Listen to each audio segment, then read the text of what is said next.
Hello, back to Astrocast. This is Heather Roan Robbins on April 23rd, 2025, and I get a chance to bring in one of my favorite astrologers, Frederick Woodruff, an astrologer out in the Seattle area who just has a wonderful, witty sense of humor and an interesting, incisive, very different take than mine, but it's a wonderful counterpoint. I love having a chance to share ideas with other astrologers. So, welcome, Frederick. How is Thank it you. out there in where you are in Vashon? I'm You're out on in the Seattle Vashon area. Island, yeah, and it's a incredibly gorgeous, like mind-blowing day, which means tomorrow it'll be snowing. So, Yes. are you still in snow there? When you were on with Carolyn, I heard this big snow dump fall Yeah, off your roof. huge, right off our front. No, where that was because it was at the end of the snow. We have forsythia, but you can look through the forsythia to see the snow on the mountains. Oh, great. So it is still It was on snowy your up roof. there. We've had a little snow here last week, just a little bit, but it doesn't last, which is lovely. Great, great. Well, welcome to spring. Ah, And so and good. thank you for having me on. You know, you are hands down one of my favorite astrologers. Mm, Completely, totally. You are responsible for completely getting me to rework my ideas about the 12th house and astrology. Remember when mm. we met up? You were here to Yes. see your daughter some years ago. Yep. And I think I was driving you back to her house, and somehow Hmm. we talked about our sons in the 12th years mine. Yes. You have Sun on the 12th too. Yeah. And that you started explaining to me your take on that. And then that got into my skull and then completely rewrote my ideas about the 12th house. Really interesting. Those Well, it for is. It's where the planets are for the audience when like, with the sun right after sunrise. Those first 2 hours, that really private part of the day. Some people like to pray. I like to sleep. That's my favorite sleeping time of the day. Those first 2 hours after sunrise. So any planet that's just come up over the eastern horizon is in your 12th house. I have four planets and an asteroid there, and you have your sun there. Yeah, my sun, Uranus, and Mercury. So Mhm. I've got three there. Now, I'm a bit seditious when it comes to traditional astrology. In fact, Love that word. Go ahead. I just say that as fair warning to the listeners because I have been disentangling myself from the traditional school for like years now. Because, you know, Hmm. my Hmm. teacher was a hardcore traditionalist, Ivy Goldstein Yep. Jacobson. You got good So grounding. I did, but then, as all, I guess, renegade students do, they start opposing the teacher and then, you know, striking out on their own. But Hmm. back to the 12th house, you know, there's such negative associations with the 12th house, right? Yeah, You know, they used to talk about self-employing, hospitals, monasteries, prisons, but nuns, elephants. I mean, everything large crazy, animals. Yeah. everything crazy is thrown into that 12th Hmm. house. Hmm. And I just started, well, actually, by studying charts of people that had like phenomenal careers, I was like, well, fuck, this person's got this, you know, Madonna's got Sun in the 12th house. I Hmm. mean, this, Hmm. she's, you know, I mean, now I might think she should be institutionalized. But back then, you know, this was like a mega icon Hmm. generating career. So I just started to rethink the 12th house, and Absolutely. I have a theory about it. Do you want to hear it? Oh, I'd love to hear your theory on the 12th. So, you know how when you look at the moon or the sun at the horizon line, it Hmm. is Hmm. much larger, right? Hmm. Hmm. That weird curve of the earth, it's some kind of magnification happens. Right. Of On the course, ascendant and descendant. on ascendant and descendant. And of course, the sun or moon isn't gotten bigger, but it just has this like larger than life kind of feel to it from what we're used to seeing when it's, up at 11 o'clock or 1 p.m. or whatever. And so my thinking was when the planets or lights are in the 12th house, there's this kind of magnification. And it's almost too much for the person to actually integrate at a very young age. When I think the planets and the lights have the most like influence on sort of printing us or whatever. So I think it takes a person a while, like say a sun in the 12th house person, it takes them a while to feel okay about that amplified solar principle. Because, when you're a kid and you have a kind of big energy, you usually get squashed by the environment, unless you have a parent that is eager to, foster whatever it is their child is about. But usually, if energy's too big, and this is how it was in my house, you cramp down, that sun gets squashed. And then suddenly you've got these, I don't know, classic keywords for the 12th house. Anyway, long story short, I think by the time I hit my 40s, my sun was free to open and out. And, and then my life at that point changed drastically because I was owning my sun. Owning it, yeah.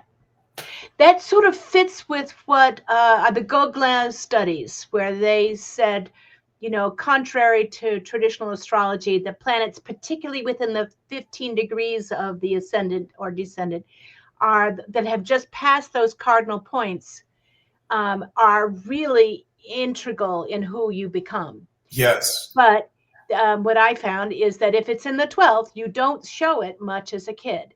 That's that internal world. That's all that's going on inside. What it seems like when I've had the chance to talk to people who've done a fair amount of past life regression work, whatever that means, like if that's their inner gestalt or that's truth, I don't know. I have no proof, but it feels like a pattern that they're working on. That there's often like, with our sons in the 12th house, was it scary to be visible in another lifetime for one way or the other? So this time we have to learn what it's like to be quiet and then step into our sun in a way that is kind of deeper and safer and more complex and less, difficult to other people this lifetime after we hid when as a child. And I feel like that I have Venus, Sun, Mars, Vesta, and Pluto all there. And that it's like, stepping into it as an adult was very different from that inner world as a kid. Yes. And then what I know of your life as an adult, I can see how all those other planets are, active, because it's a fairly unconventional life for you. Yes. And so that makes sense to me. I definitely can see that. When going back to Madonna, because she's interesting as Leo, sun in the 12th. But which is such a paradox. The moon's in Virgo in the first, though. It's in Virgo, like a virgin. So I think toggling between her lunar and solar with the ascendant as the intermediary, I think that's really how she got traction. And then you saw in her career, because I think every month or so she was another identity, as part that of her mutable moon in the first. And that moon really working. And then I think her sun just gradually stepped out more and more and more. But I just think it's interesting. I tell students, if you really want to learn astrology, study charts of famous people, because it's all kind of out there. Right. You have the details. You have all the details, and usually you get the dirt in our culture because we're so tabloid obsessed. So you can really develop your skill for reading the chart by taking in famous individuals or infamous people as well, which we'll talk about later with Jeffrey Dahmer. Yes. So first, tell me a little bit about your work, and then I want to hear about your book because it sounds like it's a really interesting reflection of your chart. So first, tell me a little bit about what would you want people to know about your approach to astrology? I am. I don't like. I'm. Names. What did you say? I don't like the month of May. Names. You don't like. No, like what were you going to say? I don't like. Oh, I'm just trying to say it in a way that doesn't sound curmudgeonly. I am, well, I've always been like this my whole life. I'm not a good team player. I'm not a joiner. You know, I have Pluto on my Leo ascendant. That automatically puts you in an outlier group because And yeah, you know what I'm saying? And it's yeah. such a conundrum because Jupiter is conjunct Pluto there. So people kind of see the jovial side of me, but then Hmm. the Pluto comes in like, I don't know about this dude, you know, like Yeah. Well, it's, and that's Scorpio moon, right? mhm. Is Yes, another is usually not a joiner. that's true. And it's squared into Uranus. So that I get, you know, last time I was in an astrology conference, I was almost removed from the group. I could Why? not I just could not, you know, everybody's there and they're all kind of in this trance state. And I don't know. Well, first, suddenly something popped up on my browser. God. I would, I just could not get on board with what was being taught in these. It was a traditional Mm. Hellenistic astrology shindig. And yeah, I just kept, I think Demetra almost had me like removed physically from, Your I'm natural kidding. sense of mischief would. Well, I was just speaking up, like, you know, I mean, these very like fatalistic announcements were being made about the chart that they were studying as an example in this one lecture. And I just said, my God, I would never tell a client something like that. You know, I would never plant something in a client's consciousness like that. I Horrid. I think I'm with you, and I call my approach choice based astrology. Great term. Exactly to account because I think every single planet, sign, house placement has 180 degrees of expression. And we can't stop a river, but we can redirect it. We can use that aspect in a good way. When I Totally. looked at was it Albert Schweitzer's chart, which looks like total jerk, an asshole, but he used all of his frustration and his difficult personality first to fight the Nazis and then to fight leprosy. He redirected that feistiness to something that could be of service. Right. Good And point. that, that we all have with all of those places. So I have that trouble with traditional astrology, but there is all of these techniques that are coming back to use for many people, but I think you can get lost in them. But it feels sort of like, looking at Kandinsky's early work. He was actually a good representational artist. And Mhm. because of that, when he riffed on the abstract, you believed him because he knew how to do that. And he made it a choice to do this, not because he couldn't do. I think that learning how to actually draw is an important step for many artists. Not all, but many artists.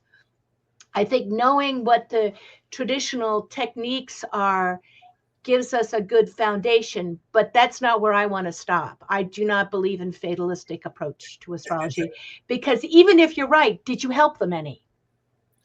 Sometimes you can say you have, if you this happens, then that happens. To kind of how could you use what might come up to be a challenge, Right. but you can't really. I'm not comfortable with that limiting that mindset. So I'm with you on that. Yeah, and I love this example, and I think I've written about this before on this topic on my newsletter on Substack about you, just like you, the example you gave, an artist that's serious about their craft, regardless of whatever school of art they want to work within, they do learn composition They do learn perspective. They learn how to draw. They learn how to put things together before deconstructing them all. The Kandinsky example was brilliant. I'll tell you this. When I lived in LA and was in the music business, we, as everyone did in LA, LA is all the narcissists there are obsessed with psychics, astrologers, tarot readers, gurus, genies, whatever. And so everyone was taking trips to Ojai, which is where I think Krishnamurti had been. Mm-hmm. And it was Psychic City. It was like the Walmart of psychics down in Ojai. So anyway, we went there and all of us took turns going in, having this psychic, do her thing with us. And I won't go into all the details, but she had told me this kind of distressing stuff about this or that with my life ahead. I was only like 21 or something. And I'm telling you, I still flash on some of that shit today that she had planted in my head. Some of it involved health issues, which never happened. But I just thought as I got more and more into astrology, do I want that karma or whatever you want to call it of haunting somebody's consciousness by, saying, your Mars is square your Venus, you're not ever going to have successful relationships, or, these traditional lockstep rules that the Hellenistic school uses. Not into it. No. And I love your idea of choice-based astrology. Exactly. And thank you.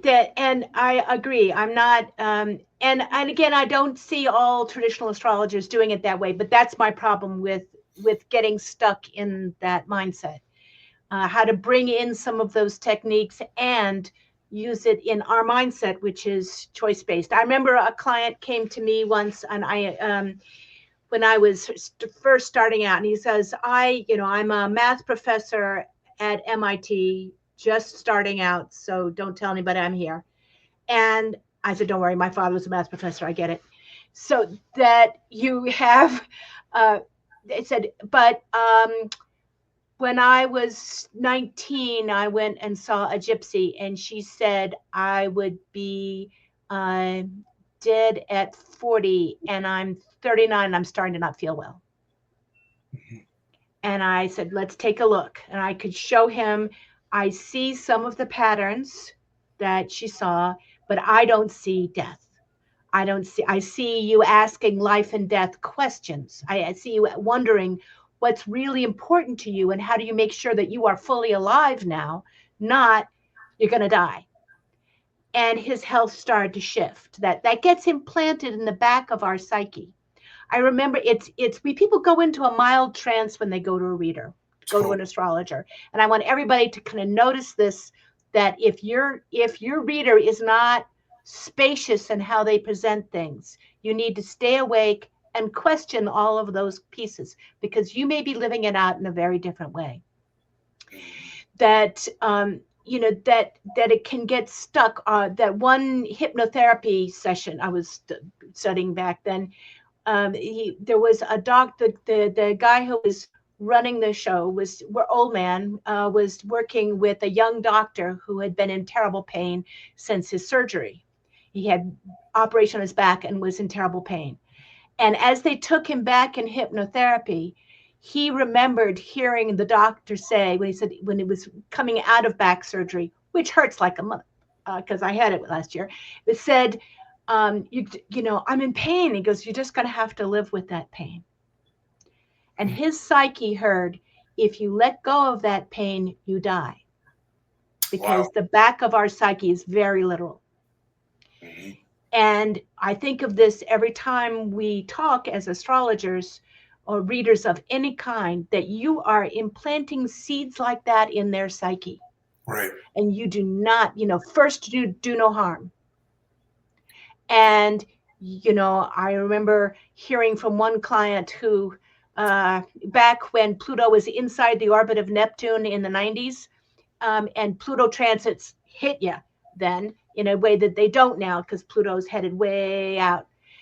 And I said, you know, if you have a situation where you think it kind of comes a little close and mortality talks to you, it might be a chance to heal some of your work with your family, which I know you haven't talked to in a long time. There's a real chance to do some deep, emotional healing around this transit that I saw coming. And I didn't hear from her for a year. And then a year later, she called and said, I thought of what you said halfway down the 50-foot cliff that broke my back.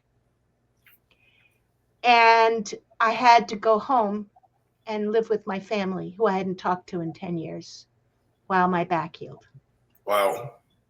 And they did. They healed. They got it together. Her parents showed up for her then in a way they hadn't before. And she was fine. But it was a tough 6 months. And she managed to say, okay, how can I use this transit? Not, oh my God, I almost died. So, she did almost die. But, it was that you want to put in them, how we can use these for good. Because you don't know the strength that it's going to hit. There's not always a volume control on the symbols. Yeah, but what you're talking about implies a quite sophisticated approach by the reader, the astrologer, the tarot person, whatever. And sometimes I don't know if that's always there. So we have to put it in. Our audience has to remember to add their own skeptical thinking. Well, or like if you sense you're working with somebody and it's really low grade, gruel that they're giving you, like, get out. Get out. I had another classic example is a client who said, they came to me, again, I do what I call bad reading rehab. Like they got and so she came to me like, oh, they told me my boyfriend is a murderer and he's evil and there's like guns in his closet and I just don't, that doesn't fit him. And I looked at his chart and I go, he's a little morbid, but I don't see that at all. What does he do? Oh, he's an actor. What's he in? Oh, he's in a one-man show of Edgar Allan Poe. And the psychic was reading Edgar Allan Poe, which was taking up his mind. And then he has a little, dark edge, but that was not who he was. And that's not how he lived. And there were no guns in the back of his closet. And they were fine for years. That's brilliant. I love that. But, that is the nut of this. The oracular world gets constellated when a person goes to an astrologer, psychic. Oh, that's nicely put. Mm-hmm. Well, you know what I mean? Like, it's an archetypal, and then suddenly you're, the supplicant going to this all-knowing or what, but it pulls a very childlike place out. It's like going to a doctor. You can do the same thing there. Exactly. And then the power dynamic is very sketchy sometimes and whatnot. So anyway, I think we've done this topic. But I think it's a real something that we honor tremendously as astrologers, that people come to us in that vulnerable state. And we have to always hand them their power back. Exactly. Yeah. I mean, I know in my chart, it's all of the water and being a Cancerian that I think puts that foremost for me.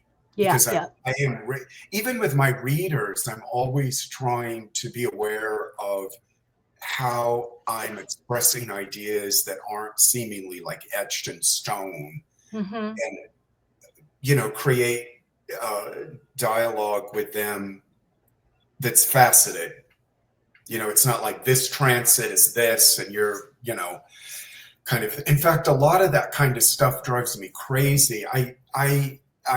What I mean by that is, I have to give you props, like, for as long as you've been doing star codes and putting 30 years. It is absolutely mind-boggling to me. It's like I would say you're one of the few people that knows how to write that kind of content well, with real meat on it. You know what I'm saying? Because a lot of stuff just, it's just churned out, and especially on the internet now, there is such a glut of drivel and whatnot. Yeah, I keep thinking they don't need my weekly article because there's so many out there, and then I look at them and I read them and I go like, oh yes, they do. Oh, That totally. that I also learned very early on, if I don't give a positive reframe to something, I will live out the negative. If I say you're going to have an accident on Thursday, don't. I have an accident on Thursday. If I say there's going to be some contentious energy, it could be an accident, but you can also use it this way, Hmm. then I can reframe it myself and I'm not living it out. So Right. it's so important to be able to say, how else can you use this energy for me? Absolutely. Amen. And yes. I And can't speaking, imagine you writing, telling somebody there's going to be an accident on a certain day, though. no, Yeah. never quite that bad. But when I started out, I wasn't quite so spacious. Um, Right. but then, for 30 years, I've been writing that column every week and then seeing what happens. And it's been a hell of a feedback loop. I can imagine. Yes. So, and I go back and look at them. Sometimes it's a little abstract, but it's the abstract symbols that you see. When I look back and what I wrote for 9/11 and those charming times. If so, today, this week, we're going through this Saturn. I wanted to just pull that up and add that to the picture here, and we have this Mars Pluto Sun square. And Mars and Pluto opposed each other at the last election. They opposed each other. Then Mars retrograded back. They opposed again at New Year's. And now it's again this week. How do you see that Mars Pluto opposition energy? I would imagine Pornhub is booming. I think, well, Hmm. to go back to your point, like, Mars and Leo can do that, right? well, get Performative sex. Pluto in there too. It's like, Hmm. woo. I think, Jessica Murray and I talked about this, like the Mars Pluto opposition, which I don't know if you're aware of this, but in 2026 in October, Hmm. it comes back to the exact same 3 degrees Leo, Oh, 3 wow. degrees Hmm. Taurus. I will So keep an eye on that. as I wrote the other day, this is like this iteration that's echoing through Hmm. about basically parts. I think when Mars and Pluto link up, and then of course here the sun's involved, so it makes it much more personal. But I do believe the potential is there for what a person might be scared of within their own nature related to their personal power.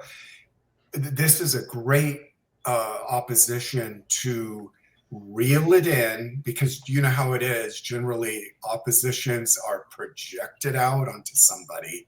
In this case, an orange person in the White House, which fits with the ruddiness of Mars and stuff. Hmm. But to reel in the projections and claim whatever the fuck you're projecting out onto these shadow figures, these platonic shadow figures that are out there. And if everything in the news now is about criminality and concentration camps, and the whole litany of MAGA version 2.0. And I don't know how you are with this, but I must ratchet down my intake of the news. Oh, Like, yeah. I let myself check it out for a small portion of the morning, and then I am out of there, because otherwise I'm down a rabbit hole. And then the primitive part of my nature hooks into the primitive part of MAGAite, their nature, and Hmm. you just have this hate fest roiling. So to me, the Mars Pluto is, to your point of choice based astrology, this is a hard one because these are unsavory qualities that are projected out onto other people. Reel them in, check my own shit out and see, wow, I need to make some adjustments here and here with this kind of fervor. And what Hmm. is hatred like linking up to, right? Like if you read that piece I did on the Mars-Pluto on the newsletter on Substack, I talk about, right after the election, that guy is in a Walgreens. He goes up to the female cashier and he goes, well, how are you feeling? Are you feeling great about, Trump's win? And she goes, no. He goes, oh, you must have a difficult time with strong father figures. So, the point I'm making is maybe people do have strong, aggressive, primordial dislike of, paternal figures in their life or whatever. Check it out in your own history. Take Donald out of the. That's not my problem. I loved my 4 planets in Scorpio dad, but who never crowded me. And I just find him just despicable. And I look at the news. I look first thing. And I refuse to look at it before breakfast, and I refuse to look at the news in the evening. In the middle of the day, I want to know everything and I study everything. But for my own endorphin, for my own brain balancing at night and in the morning, my own dopamine levels, I need to kind of put myself in a very different place and start the day with a prayer for it, finish the day with like, what can I do to, love the world and myself and the world. And in the middle of the day, that's when I write all my letters and I, call my congressperson and catch up on the news. So I love what Carolyn said. Carolyn Casey was on your show the other day. First of all, I just adore this woman. Me too. She gets into my astral brain like nobody else I know. So anyway, there's my lauding of Carolyn. And I love what she said. I just thought, fuck, this is so right on. Because she was talking about MAGA. And instead of seeing it as these opposing teams, that we're really on the same team together as far as what is trying to be remade regarding our democracy. And often things that are ill go through very, very toxic, like eruptions or outbursts, speaking of Mars-Pluto. And then different types of things healing processes come in and start to rearrange things or whatever. But we really do need to see that we're mutually participating in this alchemical dance regarding the United States, the democracy here. People have forgotten. I don't want to sound like, Uncle Sam or something. I am a Cancer though, but people really forget. Like, I would not want to live in any other country, having traveled the world and been dazzled by places and moved by places. I love living in the United States. It's fucked up now for sure. But I really like what our Constitution is about here. At least what it aims to be. It's a beautiful vision statement. It totally is. And this is what Carolyn said this. I actually wrote this down. She was talking about Pluto moving into Aries, leaving Pisces, where she said the divine is eager to be liberated from the past confines of human imagination.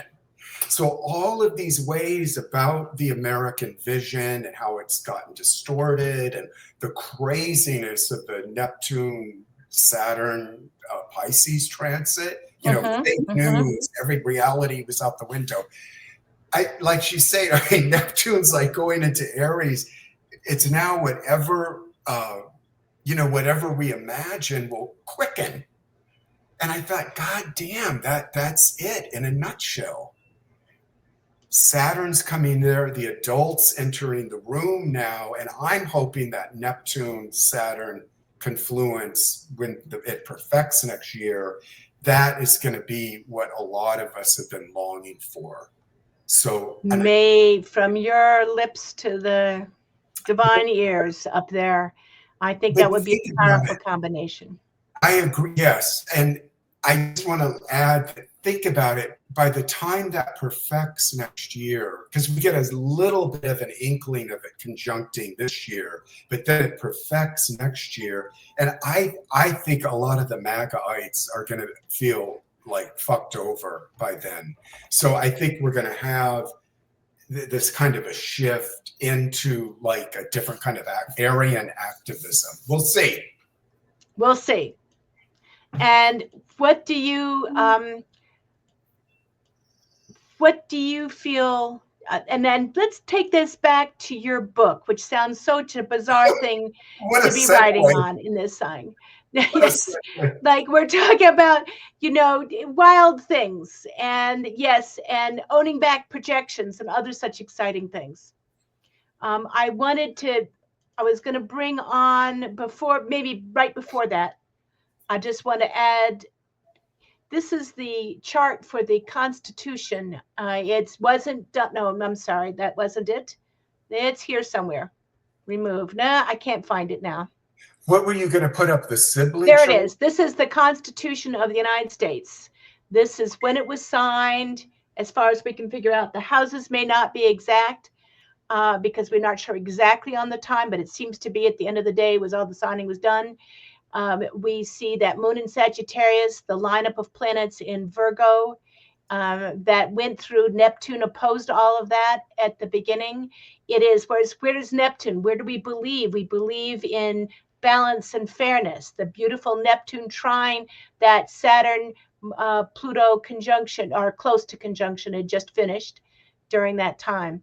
And so the Pluto is at 14 Aquarius. It's going to be a couple of years before we go through that exact Pluto return for the Constitution. But I have a lot of hopes in how it ends up as it gets stronger. What we see, though, with the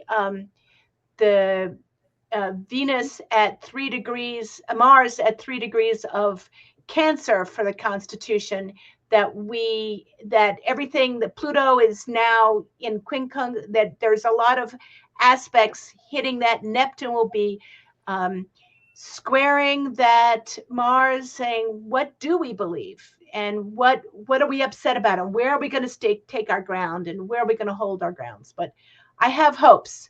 I think it's a beautiful, you want all that Virgo in something where you're setting down the details, but it has the vision of the Moon in Sagittarius.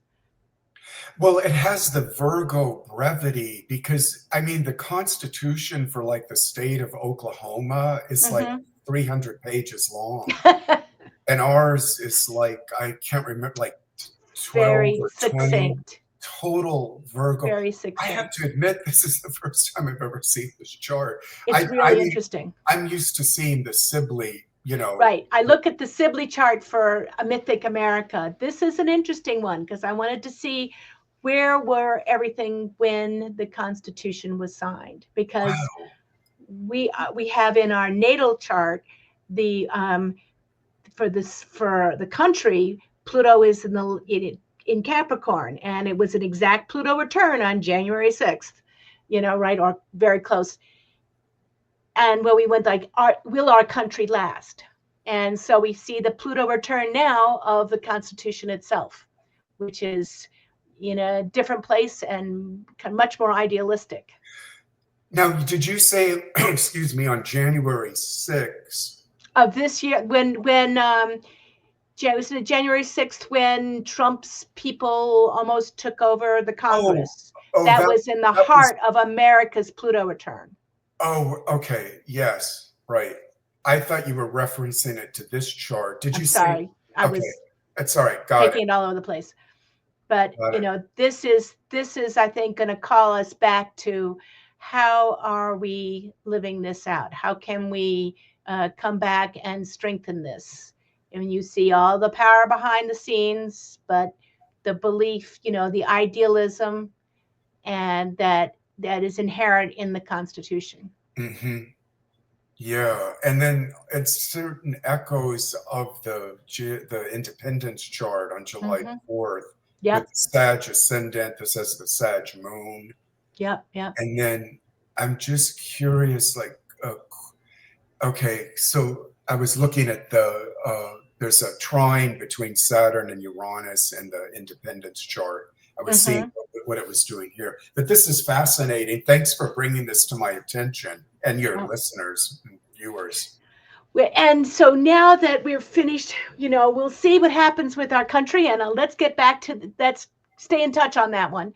Yeah. But I want to hear about your because the Mars-Pluto opposition. We said you think the Pornhub is going to be off the charts, and Well, I this wanted is to hear today's charts. give me some of your Mars-Pluto. Well, I do feel lineage. that power struggle. And I went and looked right just now because you mentioned that this Mars-Pluto opposition will be back to this degree. It'll be back on October 4th of 2026. Right. That's a month from the elections. Last time it was on the elections. This time it's a month before, so we've got a month to blow up the last minute power trips and misinformation that will probably be coming out as Mars opposed Pluto. But wait a minute. Mars opposed Pluto gives people, I know the people who have it have great willpower, but it's like an engine that drives. And it's do you drive it for good? Do you drive it to save all sentient beings? Or do you drive it to cause a problem? Do you drive it as a confrontation? I've thought a lot about this. I'm looking at Albert Schweitzer's chart, which I can't get up here just yet, but also had that Mars Pluto opposition. It was applying. It was, a few degrees off, but it was applying. Huge willpower, but willpower that could be used for good. Mm-hmm. Any gift, your genius. I heard one expression once that kind of is the whole point, I think, of the gift of astrology, which is that your genius can be found in your bad habits. And your bad habits can be found in your genius. That same aspect can be your superpower or your undoing. And it's up to you to figure out how to express it in a good way. Yeah. And that power struggle, if we had decided that we wanted to use this Mars-Pluto opposition to turn around climate change or to tackle real injustice and really use it to kind of focus our country for good, it could have been a totally different place. Mm-hmm. And and I would love to see that we have this strength right now, but it's also kind of bringing out our shadow side, as which can make, as you said, Pornhub light up, but it can also make us deal with what's in the shadows. I always think of that Pluto, it's unearthing. And it can unearth the problem, but it can also unearth the unused gifts. Mm-hmm. So tell me about your book. Well, I just want to add a couple things. Okay. First, I'm not anti-porn. I just hope, I was being flip about that, but I do think it's a good fit for Mars, Pluto. Yeah. But I do hope people will get off the internet more and go find a partner rather than fixated on a screen. That's what I'll say about that. But now I have to, you said, because the Mars comes back to oppose Pluto next year in October. Now, are you talking about the midterm elections? 2026, yeah. Yeah, because I thought you were, okay. It'll be the midterms. You're right, got it. But you're right, here it is again. I didn't even think about midterms. But here it is again. Right. It won't be exact right on it, but exact a month before. Exactly. So the same thing. Mars will be back to where it was. Mm-hmm. This Mars-Pluto theme, like iteration, iteration, iteration. And it's so tied to MAGA version 2.0. That define yourself by what you're against. Exactly. And it's really hard not to do that ourselves with them being so easy to be against. But that wastes our energy letting them define the paradigm. Exactly. Yeah. Well put. Great. Okay. We did Mars-Pluto. Yeah, we did Mars-Pluto. I think that's so, right. your book, how does that come out of this? Because you mentioned that, and I saw you on your Substack article, which I highly recommend for anybody who's interested, is bringing that up in relationship. How did you decide to write? What do you mean by a romance novel referring to Jeffrey Dahmer, and how did you mean that? People probably remember it. Probably people watching this remember, like a couple years ago, Ryan Murphy did a Netflix series on Dahmer, Jeffrey Dahmer. I think it was the second most watched show in TV history. So wow. I was like, well, wow, what's going on with the collective? Okay, so that was one part of my inquiry. And then after the Murphy show, the show got a lot of accolades. I think it won a Golden Globe, was up for Emmys. So, it had a certain cachet behind it. It wasn't tabloid trash. Then I did a piece on my newsletter on Substack, getting Dahmer's chart, because we do actually have the time. Oh, you do have the time? Yeah. Okay, I see it. It's wow, how are you seeing? You're amazing. 4:34, and I was looking it up. That's going to tell an astrologer. It's like, when you mention something like where it is, I'm always looking up the, I think it's on astro.com. Yeah. Okay. Anyway, so then I did an in-depth piece on the newsletter, really delving into the chart, and then I thought, well, what would it be like to be emotionally, romantically, sexually involved with this person? And the reason I went into that inquiry was, I thought, well, there were like 7 different psychoanalysts that studied Dahmer after he was arrested. And there was no kind of consensus on what was going on with him. He was borderline, he was antisocial, he was sociopathic, this and that. So I kind of dismissed all of the psychoanalysis and used the astrology to anchor myself to write a fictional book about a fellow, the protagonist of the book, falling in love with Dahmer, and then the book follows a certain trajectory in this 1 year between the protagonist and Dahmer.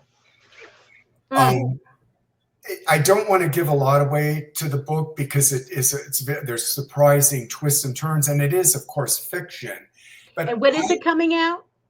It should be out like early summer. I don't know if you've ever written.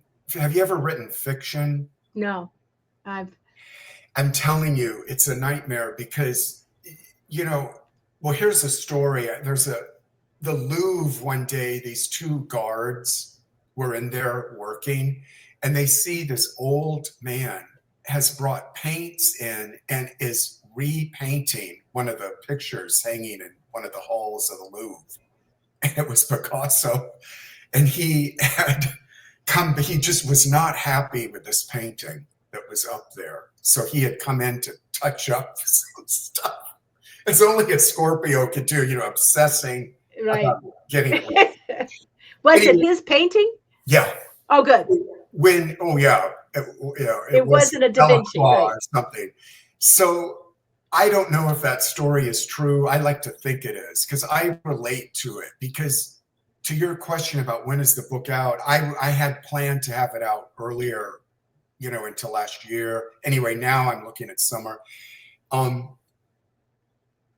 Writing the book, it was my unconscious. I wanted to go into my unconscious to try to understand this person by setting up this relational dynamic between the 2 of them. So that's what goaded me into doing that book. And Heather, Scorpio moon and Sun in the 12th that you are. Yes. And Mars in the 8th, definitely. Right. And Saturn in Scorpio. So